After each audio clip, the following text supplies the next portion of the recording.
Bienvenidos a La mente y sus cicatrices. Soy Pablo de Lorenzo, psicólogo experto en trauma y acoso, y hoy vamos a meternos un poco con el tema del dinero. No del dinero sí, sino de la interacción entre personalidad, necesidades y vinculación que tenemos respecto al dinero, de cómo nos relacionamos con el dinero.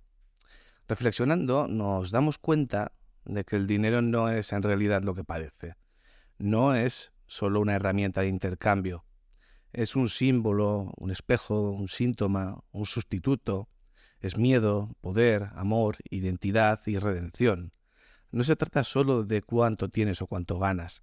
Se trata de, como hemos dicho antes, cómo te vinculas a él, de qué emociones despierta en ti, de qué historia arrastras cada vez que abres la cartera o miras el extracto bancario. Hay patrones que se repiten, pequeñas constelaciones de actitudes que, si afinamos el oído y la mirada, nos cuentan mucho más de lo que aparentan.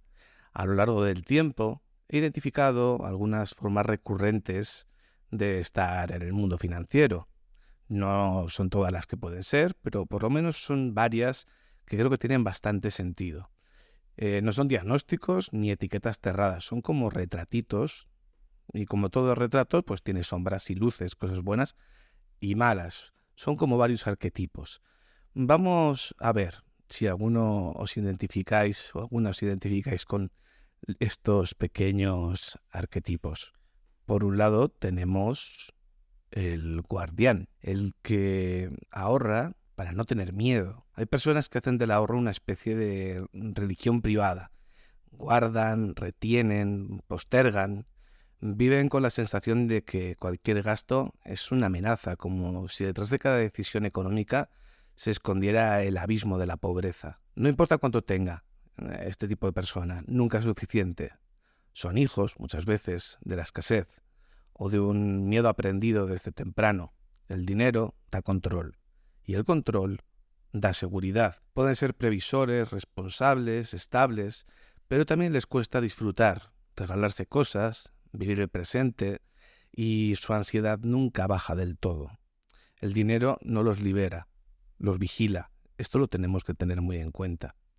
Por otro lado, vamos a tener otro arquetipo, que es el hedonista, que gasta para sentirse vivo. Están los que viven en una especie de primavera constante del consumo. Gente que al recibir el sueldo ya lo está gastando mentalmente, que encuentra en cada compra un pequeño subidón emocional, que dice cosas como ya que estamos, lo aprovechamos, o la vida son 2 días. Que esto sea frívolo, no lo es necesario. A menudo, muy heridos, suelen tener una relación muy emocional con el dinero. Gastar es aliviar, llenar, olvidarse. El problema es que cuando el efecto pasa, vuelve el vacío y hay que gastar de nuevo. Estas personas suelen ser generosas, espontáneas, que disfrutan, pero muchas veces viven con la angustia de no saber cómo llegar a fin de mes, por cómo lo gastan. Y lo más difícil, que no saben parar. Por otro lado tenemos el estilo infantil, que mira hacia otro lado. También está quienes prefieren no pensar en el dinero. Les da pereza, angustia o rechazo. Pueden decir eso lo lleva mi pareja, o yo soy más de ideas que de números. Son frases un poco prototípicas. No es que no les importe el dinero a estas personas, es que no saben cómo entrar ahí sin el sentimiento de estar abrumado o abrumada. A veces hay una historia de humillación o ignorancia aprendida o una forma de protegerse. Si no lo veo, pues no existe. Pueden parecer despreocupados, pero en el fondo son personas vulnerables. Dependen demasiado de otros y esa dependencia en algún momento pues acaba pasando factura. El siguiente subtipo es el calculador, que va a necesitar saberlo todo, tener control de absolutamente todo lo relacionado con el dinero.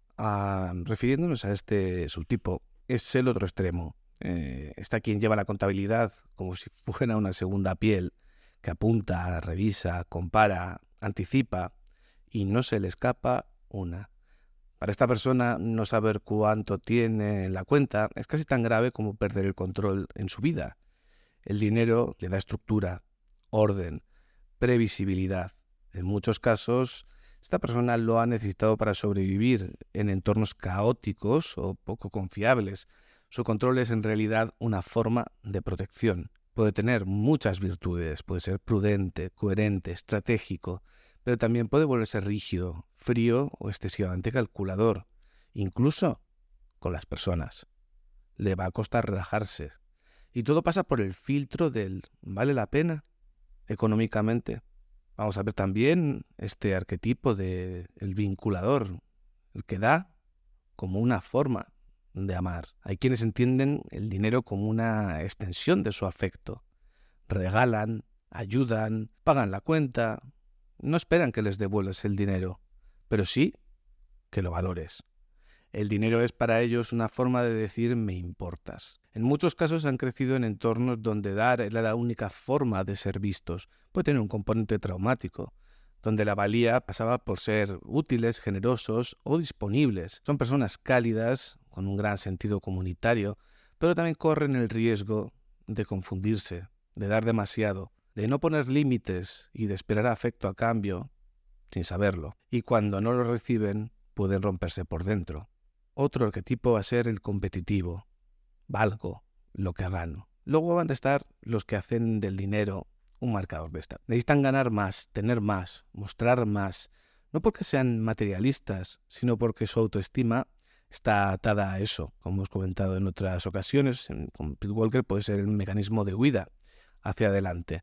Ganar dinero les da la sensación de que están haciendo bien las cosas, de que tienen poder, de que son admirados. Muchas veces han crecido compitiendo por el amor de alguien que solo los valoraba por sus logros. Son personas ambiciosas, con iniciativa, que pueden lograr mucho, pero también viven con una presión interna agotadora, ya que si el dinero falla, su identidad también se tambalea. ¿Cuántas personas podéis conocer que al final sea su forma de validarse? El dinero. También tenemos el arquetipo del trascendente, el que no quiere saber nada del dinero. Están quienes miran el dinero con desdén. Sería eso. Lo consideran vulgar, sucio, innecesario y hablan de vivir, de rechazar el sistema y de que el dinero no da la felicidad. A veces es filosofía de vida, otras una defensa ante el miedo de no saber manejarlo. Y algunos de ellos fueron heridos por la ambición de otros. Otros simplemente decidieron que ese no era su camino. Viven con menos presión, menos consumo, más conciencia, pero también pueden caer en la negación o en una forma de autoexclusión que les impide participar plenamente del mundo que les rodea. Y la verdad es que el dinero es un gran narrador, habla por nosotros, incluso cuando no decimos nada. Expone muchas carencias que podemos tener, expone nuestros miedos y heridas y las búsquedas también, lo que queremos para nosotros y para los queridos. Y como todo símbolo tiene el poder de descalificarnos o liberarnos. Ahora vamos a ver ciertas formas también un poco extremas de relacionarse con el dinero en la forma en la que ella empieza a herir a la persona. Vamos a ello. Y además lo vamos a ver en una franja de personas que tienen muchísimo dinero. No se trata de un catálogo de psicopatologías de los millonarios. O sea, no se trata de que ser millonario cause un trastorno mental por sí mismo, sino de que ciertas configuraciones psíquicas tienden a manifestarse o acentuarse cuando el acceso al dinero y al poder es prácticamente ilimitado. O dicho de otro modo, cuando el entorno ya no pone límites externos, el yo queda más expuesto a sus propias distorsiones. Aquí van algunas de las psicopatologías y fenómenos clínicos más comunes entre personas ultra ricas, con mucho dinero, muchas de las cuales difícilmente estos trastornos se van a ver en clases más austeras, más conectadas con la realidad y con los límites que impone el tener un dinero limitado. El primer, digamos, trastorno, entre comillas, o forma patológica de llevarse con el dinero va a ser el delirio de omnipotencia financiera, y que es una forma de pensamiento delirante en la que el individuo cree que nada le está vedado y que puede manipular las reglas del mundo a su antojo gracias a su capital. No se trata solo de narcisismo, hay una auténtica alteración del juicio de la realidad. Y creo además que esto podemos haberlo visto en personajes reales, como millonarios que creen poder evitar consecuencias legales, modificar la conducta de otros a base de pagarles o influir en fenómenos globales como el clima, la política o la moral pública. ¿Por qué este fenómeno no va a afectar a las clases más bajas que ellos? Pues es que este tipo de creencia profunda o delirio requiere una validación constante del entorno. Cuando todo en tu vida te confirma que puedes hacer lo que quieras, porque es que literalmente puedes comprar voluntades, espacios y narrativas, la realidad pierde fuerza como un límite interno. El segundo punto que vamos a ver es la anedonia narcisista de alto rendimiento. Vaya palabras. ¿Pero qué es? Va a ser una forma de vacío emocional profundo en individuos que han alcanzado todos sus objetivos materiales. La capacidad para disfrutar del placer no se debe a una depresión tradicional, sino al agotamiento de la narrativa narcisista. Ya no quedan objetivos que conquistar que reanimen su autoestima. Y podemos verlo en empresarios multimillonarios que tras alcanzar lo que siempre soñaron, pues se sienten vacíos, desmotivados y caen en comportamientos autodestructivos sin explicación aparente porque lo tienen todo, pero ya no sienten nada. Y esto, obviamente, en las clases más austeras, las metas materiales aún cumplen una función estructurante. La lucha por el bienestar económico da sentido y dirección. El millonario ya ha llegado y lo que encuentra es un abismo y no sabe qué hacer con ello. El tercer tipo de patología propia de los millonarios, por decirlo así, sería el aislamiento paranoide de élite. Y aquí hablaríamos con la convicción de que todos quieren algo y que nadie se acerca por amor auténtico a la persona, al millonario. Es una faena porque realmente sí que hay gente que le querrá y habrá gente trepa que quiera acercarse. Y esta forma de paranoia interpersonal erosiona la capacidad de formar vínculos genuinos. Además, pueden pasarse un tiempo bien, pero cuando les entra el miedo, pueden explotar como si fuera una desconfianza brutal de los demás. Esto es común en herederos, magnates o celebridades de larga duración, que al final acaban pensando que solo se les quiere por el dinero que tienen. Y millonarios que contratan investigadores privados, que esto es real, para revisar a sus parejas, que viven con seguridad 24/7 sin que sea necesario, o que sufren auténticas crisis de identidad cuando tienen que interactuar con personas fuera de su círculo blindado. Cuando no tenemos riqueza de este nivel, los demás no suponen que pueden obtener algo de ti. Tus vínculos tienden a ser más simétricos. En cambio, los ricos pueden desconfiar crónicamente de todos, incluso de sus hijos, lo cual sí que llega a ser bastante desagradable. El cuarto punto de, digamos, estas patologías millonarias es la distorsión empática estructural y va a ser la dificultad profunda para comprender el sufrimiento ajeno cuando proviene de realidades sociales distintas. No es una crueldad activa, sino una ceguera emocional aprendida.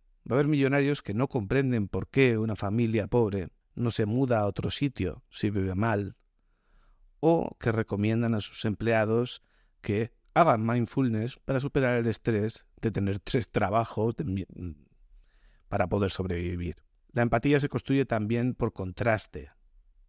Al haber vivido dificultades, uno puede imaginar el dolor ajeno.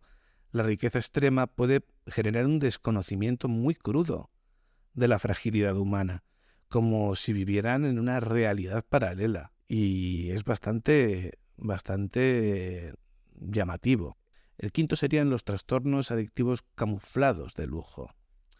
Ocurre cuando las adicciones se presentan disfrazadas de experiencias premium, cocaína de alta pureza, sexo extremo en burbujas de secretismo, acumulación compulsiva de propiedades o arte, apuestas millonarias, etc. Va a haber personas adictas a la adrenalina de las grandes compras o inversiones, con vida sexual marcada por la parafilia y la desinhibición total, donde el acceso ilimitado desregula todos los circuitos de autocontrol. Y en estos millonarios el acceso ilimitado a nuevos estímulos crea una tolerancia psicológica muy rápida, forzando la búsqueda constante de nuevas intensidades. En las clases medias o bajas, el acceso restringido limita esa espiral que puede llegar a ser casi infinita de gasto y de todo. El sexto trastorno de millonario que vamos a ver hoy es el síndrome del heredero despersonalizado. Va a ser un fenómeno muy específico que afecta a quienes han nacido dentro de grandes fortunas. Su identidad está tan ligada al apellido o a la empresa familiar que nunca llegan a experimentar un yo separado. Esto puede derivar en cuadros depresivos, identidad difusa o incluso conductas suicidas. Poca broma. Además que estas conductas suicidas suelen ser bastante introyectadas y silenciosas. Esto puede darse mucho en hijos de millonarios que, a pesar de tener todo resuelto, no sienten que su vida les pertenezca. Muchos terminan en clínicas psiquiátricas, de lujo, obviamente, con diagnósticos blandos y tratamientos ineficaces porque su dolor es más existencial, no solo clínico. La identidad de quienes no heredan grandes patrimonios suele construirse en relación con logros personales o desafíos superados. En cambio, el heredero millonario puede sentirse como un actor secundario en su propia historia. Tiene que doler bastante llegar a la vida como si fuera un juego en el que ya el antecesor tuyo ya ganó y a ti solo te queda, bueno, sí, lo tienes todo, pero sigamos. El séptimo y último que vamos a hablar de estos trastornos, entre comillas, de millonarios, va a ser la disociación moral progresiva. Es un proceso lento por el cual el individuo normaliza actos profundamente cuestionables, como la evasión fiscal, la explotación laboral, el tráfico de influencias, al punto de verlos como necesarios o incluso virtuosos o artísticos, ¿no? Como el arte de la evasión fiscal o el arte de cómo evadir impuestos, como si fuera una especie de estrategia militar. Muchos magnates que justifican prácticas abusivas suelen comentar que así es el mercado o que todos lo hacen y no sienten culpa ni conflicto ético. Su brújula moral ha sido rediseñada por el poder. Y en los niveles más bajos de clases sociales, la transgresión suele ser castigada. En cambio, los ricos pueden vivir años sin tener consecuencias reales. Y esto favorece una mutación progresiva del juicio ético interno. Es decir, a las personas que no somos millonarias ni nada por el estilo, se nos pilla echando leches. En cambio, a las personas con un gran capital, parece que pueden hacer lo que quieran absolutamente. Pero al final pueden acabar cayendo. Y eso, pues, no les hará mucha gracia, yo creo. Y bueno, cuando todo es posible y el yo se queda sin fricciones, sin fricción no hay autoconocimiento. Por eso algunas de las psicopatologías más peculiares y menos visibles se desarrollan precisamente en quienes parecen tenerlo todo. Como os he dicho, el problema no es tener dinero. El problema es cuando el dinero elimina la realidad como un límite. Entonces el sujeto ya no se encuentra con lo que no puede, y sin esa confrontación es fácil deslizarse hacia una existencia pues casi delirante, vacía o profundamente alienada de lo que es la realidad común humana. Y hasta aquí llega este episodio de hoy. Recordaros que tenemos el email lamenteysuscicatrices@gmail.com. Muchas gracias por escuchar y nos vemos en el próximo episodio.